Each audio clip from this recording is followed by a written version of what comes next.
The room was already applauding. That's how I knew something was wrong. The client stood from their chair, smiling broadly, reaching across the polished conference table to shake my manager's hand. Behind him, the final slide glowed on the projection screen. A sleek dashboard with clean data visualizations. Real-time analytics flowing across multiple panels.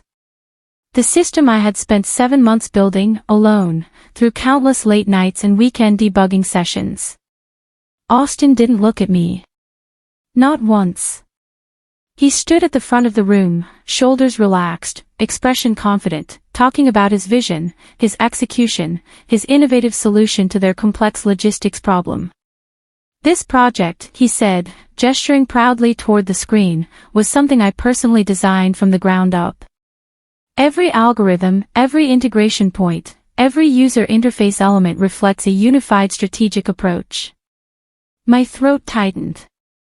I sat in the corner of the conference room, laptop closed, hands folded on the table, watching my manager take credit for my project in real time. The client nodded appreciatively, clearly impressed. Then someone asked a question. A simple, straightforward question. So who handled the data modeling for this system?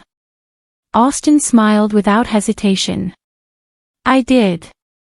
The lie landed softly. Clean. Effortless. No one corrected him. No one looked at me. And in that moment, I understood something with brutal clarity. My manager had decided I no longer existed. The presentation continued for another 12 minutes. Austin fielded technical questions with vague corporate language that sounded impressive but meant nothing. When pressed on specifics, he redirected to broader strategic concepts. The client's technical lead, a woman named Rebecca, leaned forward. The predictive analytics module is particularly elegant. How did you approach the machine learning integration? I'd spent 6 weeks on that module alone. Testing different algorithms, optimizing performance, ensuring accuracy across varied data sets. Austin nodded thoughtfully. It required careful consideration of multiple variables and extensive testing protocols. Rebecca waited for more. When nothing came, she glanced at her notes, then back at Austin. Yes, but which specific framework did you use? The one best suited to the client's needs, Austin said smoothly. It wasn't an answer. Rebecca's expression shifted slightly, a flicker of doubt crossing her features before settling back into professional neutrality. The presentation ended with handshakes and congratulations. Cameras flashed as Austin posed with the client leadership team. My name appeared nowhere on the slides. My contributions vanished into his carefully constructed narrative. I sat perfectly still, burning the moment into memory. My name is Carol Kent. I'm 29 years old, and until 3 hours ago, I thought competence mattered more than visibility. I started at Apex Solutions 18 months ago as a senior data analyst. The job description promised challenging projects, collaborative teams, and opportunities for growth. What I found was different. Not worse exactly, just different in ways that mattered. Austin became my manager 4 months into my tenure. He arrived from a competing firm with impressive credentials and smooth confidence. His first team meeting focused on accountability, ownership, and what he called strategic credit allocation. At the time, I thought he meant giving credit where credit was due. I was wrong. The logistics optimization project landed on our team 6 months ago. The client, a major regional distributor, needed a complete system overhaul. Their current infrastructure was failing. Deliveries were delayed. Inventory tracking was manual. They were hemorrhaging money and customer trust. Austin assigned me the entire technical build. I need someone I can trust with the complex work, he'd said, calling me his ace developer. I believed him. I worked nights and weekends, building algorithms that predicted demand patterns, integrated GPS tracking, and automated warehouse coordination. Every line of code was mine. Every decision, every optimization, every elegant solution. Austin checked in occasionally, asking how it was progressing, offering vague encouragement. I sent him detailed progress reports. He replied with brief acknowledgments. Then came today's presentation. That evening, I sat alone in my apartment, scrolling through Instagram. My coworkers' stories appeared one after another. Austin had organized a celebration dinner at an upscale restaurant downtown. The entire team was there, raising glasses, laughing, celebrating his brilliant presentation. I hadn't been invited. Photo after photo showed Austin at the center, delivering what looked like a toast. My phone screen reflected my face back at me, tired and hollow. Then a text message arrived from Austin. "Thanks for all your help on this, Carol Kent. You really made me look good today." I stared at those words. Not we. Not the team. Me making him look good. That was my role. My purpose. To be the invisible engine behind his visible success. I set the phone down and walked to my window. The city lights stretched across the darkness. Somewhere in one of those buildings, my coworkers were celebrating work I'd done, crediting someone who hadn't written a single line of code. My reflection in the window glass looked back at me. For the first time, I didn't recognize the person staring back. The Carol Kent who'd walked into that presentation this morning believed hard work would be recognized. The Carol Kent reflected in this window knew better. Something had shifted. Something fundamental. I returned to my laptop and opened my work files. Then I started documenting everything. The next morning, I arrived at the office at my usual time. The building looked the same. The lobby security guard gave his standard nod. The elevator played its familiar quiet music. But everything felt different because I was different. Austin strolled in 40 minutes late, designer sunglasses pushed up on his head, expensive coffee in hand. He moved through the office like someone who owned the space, accepting congratulations from colleagues, acting as though yesterday's presentation was just another Tuesday for him. The office buzzed with conversation about his brilliant work. People used words like innovative and visionary. They talked about his strategic thinking, his technical expertise. No one mentioned my name. I sat at my desk, opened my email, and found 17 messages. Most were routine. One was from Austin, forwarding praise from the client's CEO. His note at the top, great validation of our approach. Our approach. As if we'd collaborated. As if he'd contributed anything beyond his name. My mouse cursor hovered over a blank document I'd titled Resignation Letter. I'd started it last night around midnight, typed 3 sentences, then stopped. Resigning would be easy. It would also be exactly what Austin expected. Quiet departure. No confrontation. His narrative unchallenged. I deleted the file and opened my project documentation folder instead. While reviewing backup files that afternoon, I noticed something interesting. A document titled System Architecture Overview showed Austin as the last modifier. The timestamp indicated he'd opened it yesterday morning, 2 hours before the presentation. But the metadata told a different story. The original creator field still displayed my name. The actual content, the technical specifications, the architectural decisions, all came from documents I'd created 3 months earlier. Austin had copied my work, renamed the file, and presented it as his own. It was sloppy. Careless. The kind of mistake someone makes when they're confident no one will check. I sat back in my chair, staring at the screen. Something crystallized in that moment. Not quite anger, more like cold precision. A shift from emotion to calculation. I opened a new folder on my personal encrypted drive and began systematically copying files. Email chains where I'd outlined technical approaches. Meeting notes where I'd solved critical problems. Version control logs showing every commit I'd made to the code base. Every piece of evidence that proved authorship. Every digital fingerprint that contradicted Austin's narrative. I organized them methodically. Date stamped. Cross-referenced. Indexed for easy retrieval. This wasn't about revenge. It was about documentation. About creating an accurate record of what actually happened versus what Austin claimed happened. I worked carefully, deliberately, ensuring nothing looked suspicious on the surface while building an undeniable case underneath.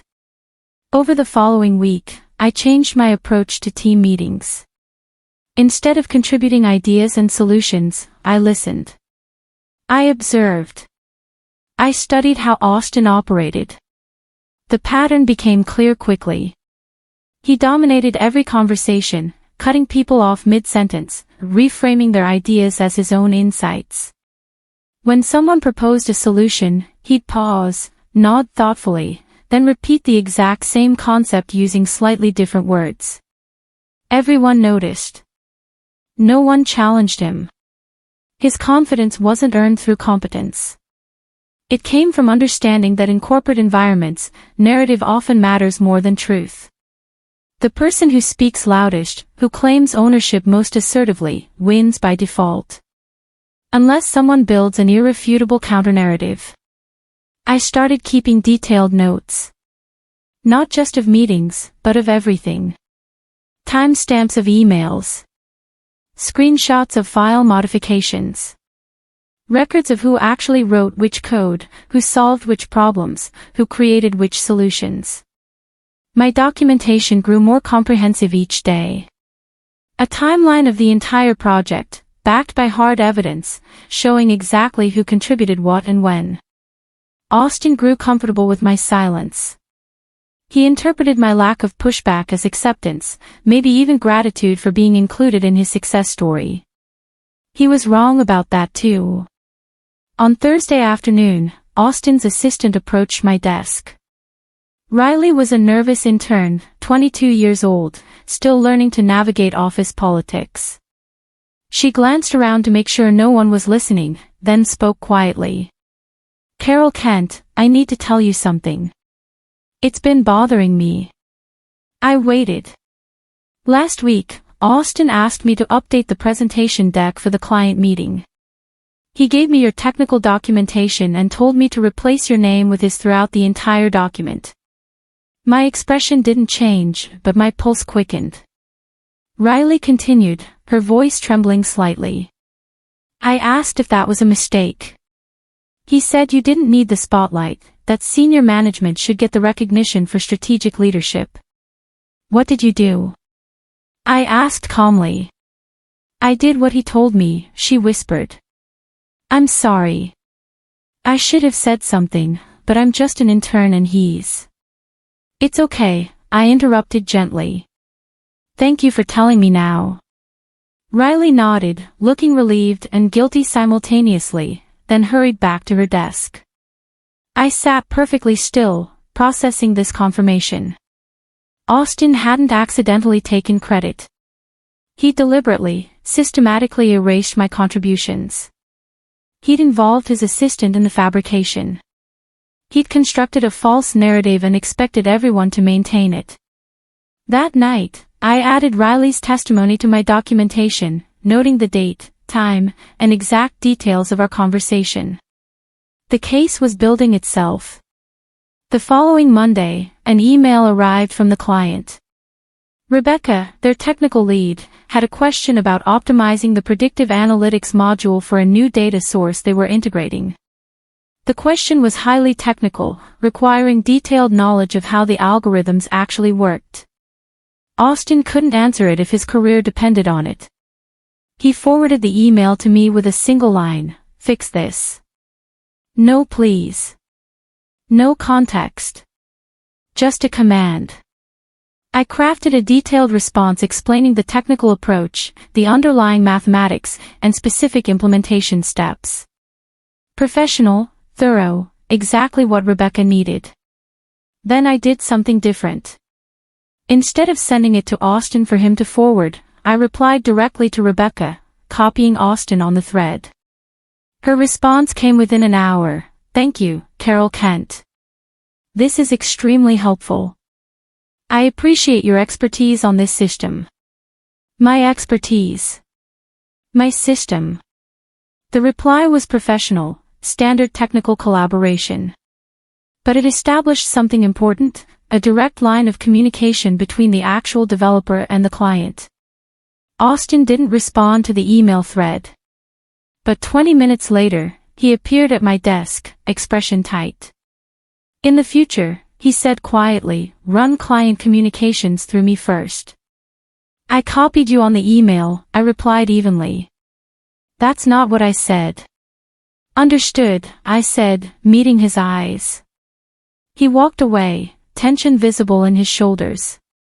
I turned back to my screen, saving the entire email thread to my documentation folder. A seed of doubt had been planted in the client's mind. Not dramatic.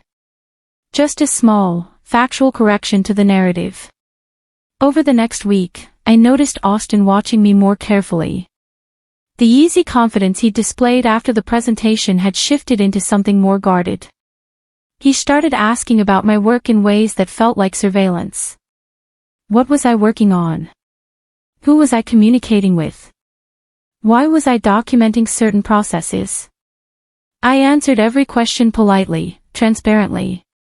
I gave him no reason for concern on the surface while quietly continuing my systematic evidence collection underneath.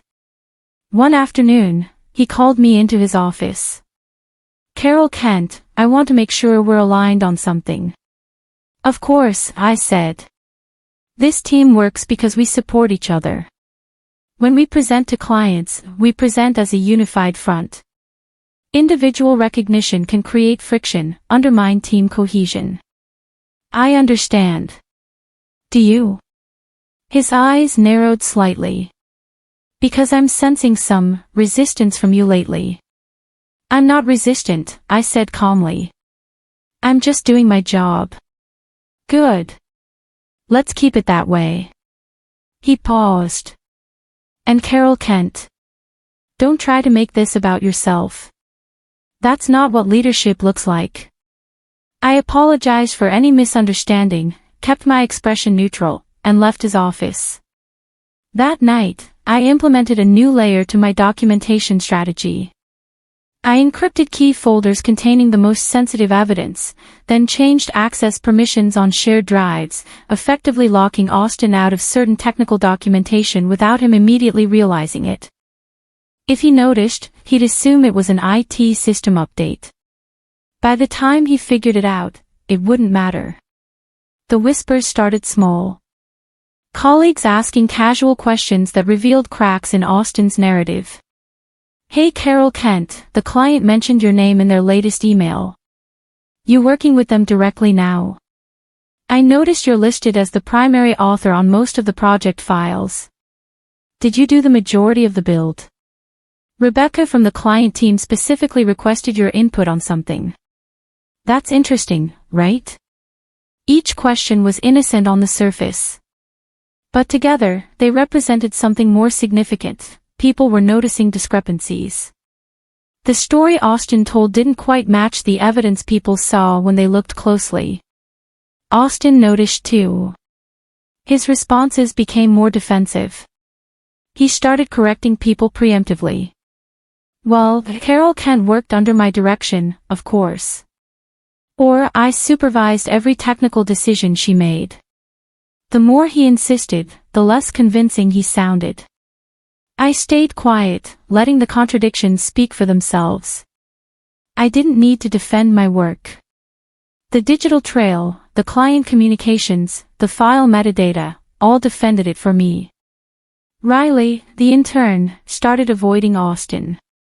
Other team members grew noticeably uncomfortable during his presentations. The atmosphere was shifting, subtle but unmistakable. Austin's irritation replaced his earlier confidence. He snapped at people during meetings. He micromanaged tasks he'd previously ignored. He was losing control of the narrative, and he knew it. 2 weeks after the initial presentation, an email arrived from Rebecca. The client wanted to schedule an informal dinner to discuss the next phase of the project. Austin responded immediately, confirming his availability and suggesting a restaurant. Rebecca's reply came an hour later, "Great. And please make sure Carol Kent can attend as well. We'd like her perspective on the technical roadmap." Her perspective. Her name. Specifically requested. I watched Austin read the email, saw his jaw tighten, his fingers pause over the keyboard. He turned to look at me across the office. Our eyes met. Something cold passed between us. Finally, he replied to Rebecca, "Of course. Carol Kent will be there." When he forwarded the confirmation to me, his message was brief: "Dinner with client Thursday at 7. Be professional. Be professional." As if I'd been anything else. I confirmed attendance and added the meeting to my calendar. Then I prepared for what would come next. Because Austin wasn't going to let me shine at that dinner. He'd dominate the conversation, redirect questions, maintain control of the narrative. Unless I let him destroy himself. The dinner took place at an upscale steakhouse downtown. The client team arrived first: Rebecca, their CEO, and their operations director. Austin arrived exactly on time, expensive suit perfectly pressed, carrying a leather portfolio. I arrived 3 minutes later, dressed professionally but simply, carrying nothing but my phone. Austin immediately took control of the conversation. He talked about strategic vision, market positioning, competitive advantages. Big concepts with minimal substance. The client listened politely. Then Rebecca asked a specific technical question about database optimization. Austin's answer was pure corporate speak. We're leveraging best-in-class solutions to maximize efficiency across all operational parameters. Rebecca waited for more. When nothing came, she turned to me. "Carol Kent, what's your take on the indexing strategy?" I explained the actual technical approach. Specific algorithms, performance metrics, trade-offs between speed and storage. Real information delivered clearly. The table went quiet. The client's CEO leaned forward, suddenly more engaged. Rebecca asked a follow-up question. Then another. Each time, Austin tried to interject, but his vague answers only highlighted the contrast with my precise technical knowledge. The operations director addressed me directly. "So you built the core analytics engine?" Before I could answer, Austin laughed. Forced, too loud. "Well, we all contributed to the overall solution." "But who wrote the actual code?" the director pressed. Silence stretched across the table. Austin's smile looked painted on. "I did," I said quietly. The mask slipped. Just for a second, but everyone saw it. That night, I activated the final layer of my documentation strategy. I installed automatic screen recording software on my work computer, configured to run during business hours. Every email, every message, every file modification would now be captured and logged. Not just metadata, but actual visual proof of every action taken. It was overkill, probably. But I'd learned that when someone is willing to lie about authorship, they're willing to lie about everything. If Austin tried to sabotage my work or alter records, I'd have undeniable proof. The recording saved automatically to my encrypted personal cloud storage. Even if he somehow accessed my work computer, the evidence would remain safe. I wasn't collecting evidence anymore. I was building an airtight legal case. The difference mattered because this was no longer just about credit. This was about establishing truth in an environment designed to obscure it. About creating documentation so thorough that lies couldn't survive scrutiny. I reviewed my evidence folders, 6 months of emails, hundreds of code commits, file metadata, meeting notes, testimony from Riley, communications with the client. Everything pointed to the same conclusion. The system was mine. The work was mine. The expertise was mine. Austin had contributed nothing except his title and his willingness to claim what others built. Tomorrow, he'd schedule another presentation. And this time, he'd make a critical mistake. Austin announced the second presentation during Monday's team meeting. The client wanted to expand the project, adding new features and integrations. He'd volunteered to pitch the enhanced vision. "I'll present the roadmap on Thursday," he declared. "Carol Kent, I'll need the technical specifications by Wednesday morning." I nodded. "What level of detail?" "Everything. The full prototype, all documentation, the works." I spent Tuesday building 2 versions of the presentation materials. One was complete, functional, thoroughly tested. The other looked identical but contained a critical flaw: the demo would crash exactly 4 minutes into the presentation. Wednesday morning, I delivered the flawed version to Austin. He didn't review it. He never did. He just assumed it would work because everything I built always worked. Thursday arrived. The client joined via video conference. Austin launched into his presentation with characteristic confidence. 3 minutes and 47 seconds in, he clicked to demonstrate the new predictive feature. The screen froze. Error messages cascaded. The system crashed completely. Austin's face went pale. He fumbled with his laptop, trying to restart the demo. Nothing worked. Rebecca's voice came through the speakers, professional but pointed. "Perhaps we should see the developer's version." Austin looked at me. I met his gaze calmly, then turned to the client. "I have the functional prototype on my system. Would you like me to share my screen?" Rebecca didn't hesitate. "Yes, please."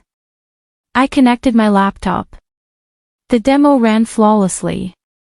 Every feature worked perfectly. The client asked technical questions.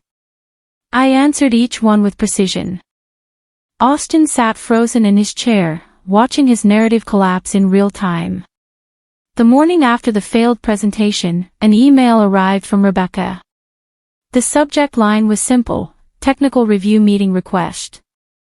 The message was equally direct: we'd like to schedule a comprehensive technical review of the system architecture.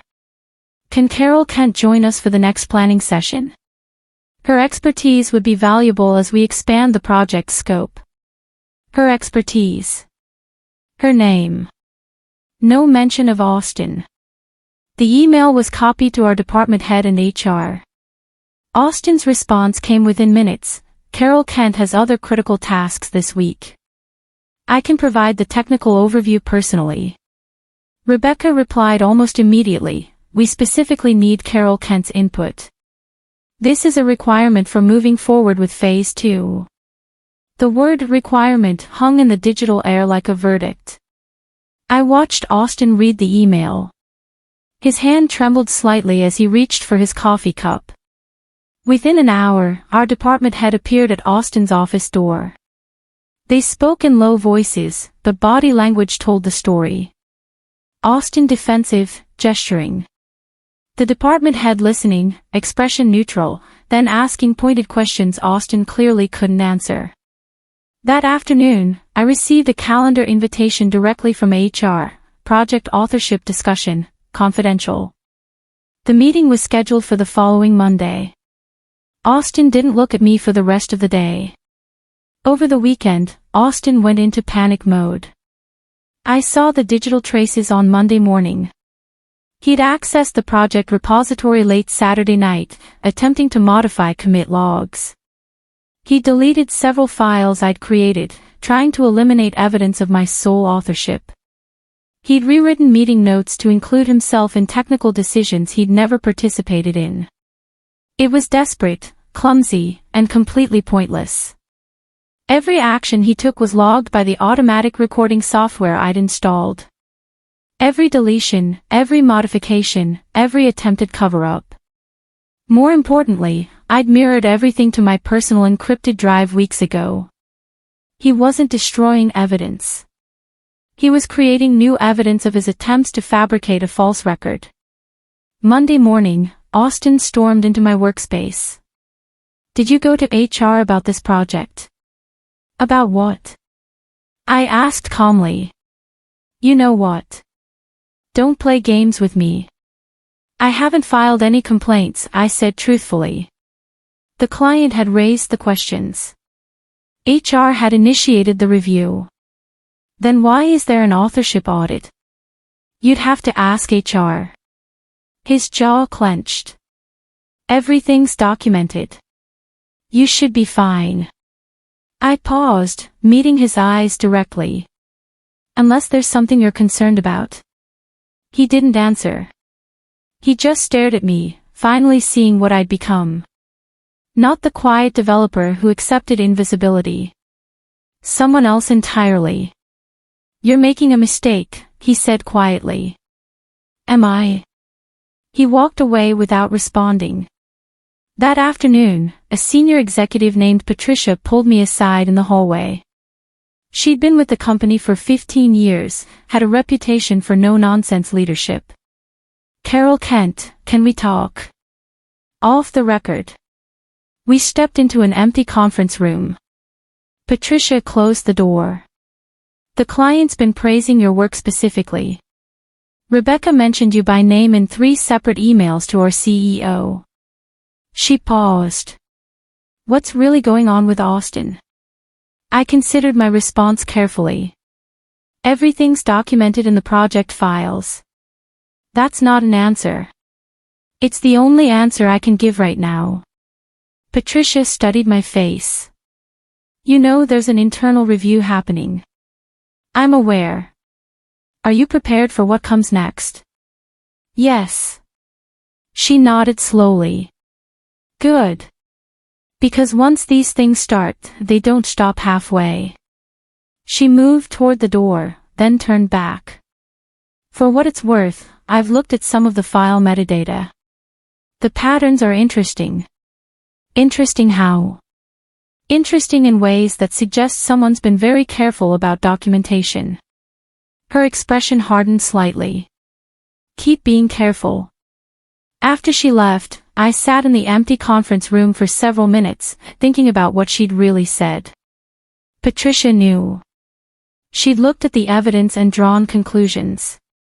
More importantly, she was telling me the company knew too. The HR email arrived Tuesday morning. Subject line, Internal Audit, Project Documentation Review. The message was formal, corporate, carefully worded. They were conducting a routine review of project authorship and contributions. All team members would be interviewed separately. Documentation would be examined. Standard procedure. But nothing about this was standard. Austin received the same email. I watched him read it, saw color drain from his face. Within 30 minutes, he was at my desk again. "We need to talk." "About what?" "About getting our story straight." "Our story?" "For the audit. We need to be aligned on who contributed what." I looked at him directly. "I think we should just tell the truth." "That's what I mean," he said quickly. "The truth is that we collaborated. You handled implementation under my strategic direction." "Is that what happened?" His voice dropped. "Carol Kent, don't do this. You're a talented developer, but you don't understand corporate politics. If you make this adversarial, you'll lose." "Will I?" "I'm trying to protect you here." "From what?" He stared at me, finally seeing that this conversation was pointless. I wasn't going to coordinate a cover story. I was going to present facts and let them speak. "You're making a serious mistake," he said. "You keep saying that." He walked away. That afternoon, I noticed him having urgent conversations with other team members, presumably trying to align their testimonies. It wouldn't matter. The evidence I'd collected didn't require corroboration. It was self-evident. The live technical review happened Thursday afternoon. The client insisted on a real-time demonstration of system capabilities, with the actual developer present to answer detailed questions. Austin tried to participate, but Rebecca cut him off politely. "We'd like to hear directly from Carol Kent on the technical implementation." The session lasted 90 minutes. I walked them through the architecture, explained design decisions, demonstrated features, answered every question with precision. At one point, Rebecca pulled up the system startup screen. In the bottom corner, barely visible, was text I'd embedded months ago, "System Architecture by Carol Kent K." The room went silent. Rebecca looked at Austin. "Your presentation materials listed you as the system architect." "Well, Carol Kent worked under my supervision," Austin stammered. "Your emails to us suggest otherwise," Rebecca said, her tone sharp. "You described this as your personal design. You claim to have built it from the ground up." Austin tried to explain, to spin, to redirect. But the client had copies of his emails. They'd done their own investigation. The technical lead interrupted him. "We've reviewed the file metadata. Carol Kent is listed as the creator and primary author on every major component. Your name appears nowhere in the actual development records." HR representatives, who'd been sitting quietly in the back, exchanged looks. The meeting ended shortly after. No conclusions announced, but the truth had been exposed in a room full of witnesses. Austin left immediately. I stayed to answer remaining questions from the client and HR. Austin didn't come to the office the next morning. Or the day after that. His name disappeared from the project server access logs. His calendar cleared of all meetings. His office door stayed closed, lights off. Rumors circulated through the office. Terminated. Breach of ethics. Client complaint. HR investigation. Nobody knew the full story, but everyone had pieces of it. The whispers built a narrative from fragments of truth. Friday afternoon, I received a meeting request from Patricia, the senior executive. Just the two of us, in her office. "Carol Kent, I wanted to update you personally. Austin's employment has been terminated effective immediately. The internal audit confirmed significant discrepancies between his claims and the documented evidence." I nodded, keeping my expression neutral. "The client specifically requested that you lead the project expansion. We're offering you Austin's former role, with appropriate title and compensation adjustment." She named a figure that was 40% higher than my current salary. "We also want to commend your professionalism throughout this process.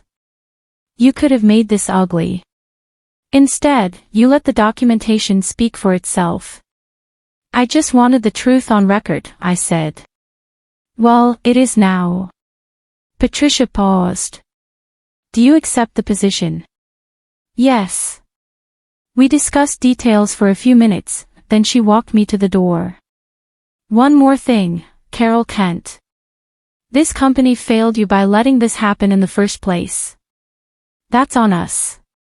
We're implementing new project attribution protocols to prevent future issues." I thanked her and returned to my desk. The office looked the same, but everything had shifted. The following week, a message appeared in my LinkedIn inbox. The sender was the CTO of Meridian Tech, a major competitor to Apex Solutions. The message was direct: "Your work on the logistics optimization system has been noticed in the industry. We're building an innovation division and looking for someone with your expertise to lead it. Would you be interested in discussing opportunities?" I researched Meridian carefully. Strong reputation, excellent culture reviews, significantly larger budget for R&D. The CTO had a background in actual technical work, not just management. We scheduled a call. Within a week, I had a formal offer. The compensation was double my new salary at Apex. The title was Director of Innovation. The team would be mine to build from scratch. It was everything Austin had wanted for himself, offered to me because of work he tried to steal. I accepted. My last official act at Apex Solutions before submitting resignation was uploading a comprehensive folder to the HR shared drive. Title: For Record Integrity. Inside were copies of all evidence I'd collected. Every email, every file, every piece of metadata, everything documenting what had actually happened versus what had been claimed. Not as revenge, but as protection. For the next person who might face what I'd faced. So there would be a template. A playbook. Proof that quiet documentation could defeat loud lies. My final 2 weeks at Apex were quiet. I transitioned my projects to other team members, documented processes, ensured nothing would break when I left. Colleagues who'd ignored me during Austin's reign suddenly wanted to connect, to congratulate me, to claim they'd always known I was talented. I was polite but distant. Their recognition came too late to matter. Riley, the intern, approached me on my second-to-last day. Thank you for not throwing me under the bus during the investigation. You told me the truth when it mattered, I said. That took courage. I should have spoken up sooner. Now you know you can. I paused. The next time you see something wrong, you won't stay silent. She nodded, looking relieved. On my final day, I packed the few personal items from my desk. A coffee mug, a small plant, a framed photo. Everything else belonged to the work, and the work was documented thoroughly for whoever came next. Patricia stopped by. Any regrets about leaving? None. We would have promoted you further, you know. Given you Austin's boss's role eventually. I know. But Meridian offered me something more valuable than a promotion. What's that? A fresh start at a place where my work won't be stolen. She nodded, understanding. Fair enough. Good luck, Carol Kent. I left my access badge on the desk and walked out of Apex Solutions for the last time. My first day at Meridian Tech felt different from anything I'd experienced at Apex.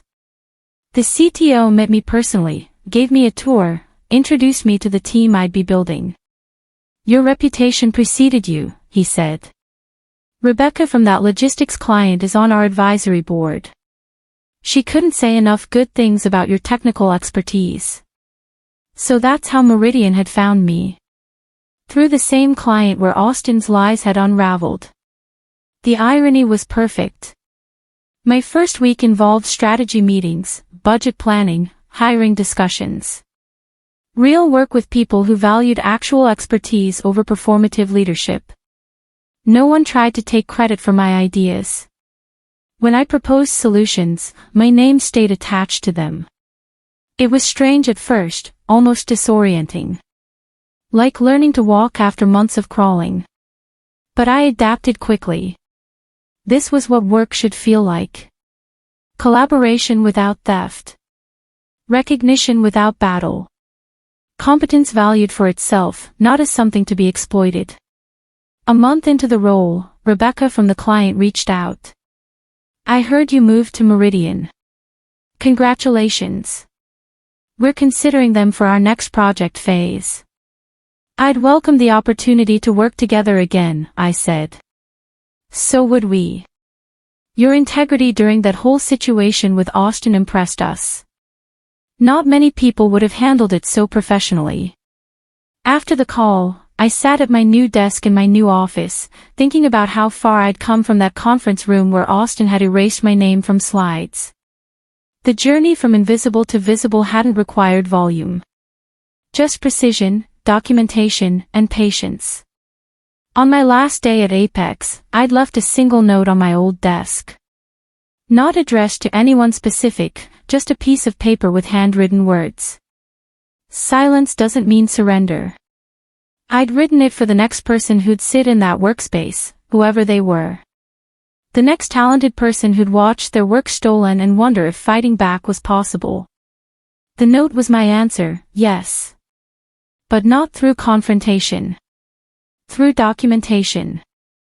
Months later, Riley sent me a message. She'd been promoted to junior analyst. The note, she said, was still on that desk, passed from person to person, becoming something of a legend. People know your story, she wrote. About how you built the case, let the evidence speak, one without making it ugly. You changed how people think about protecting their work here. I smiled at that.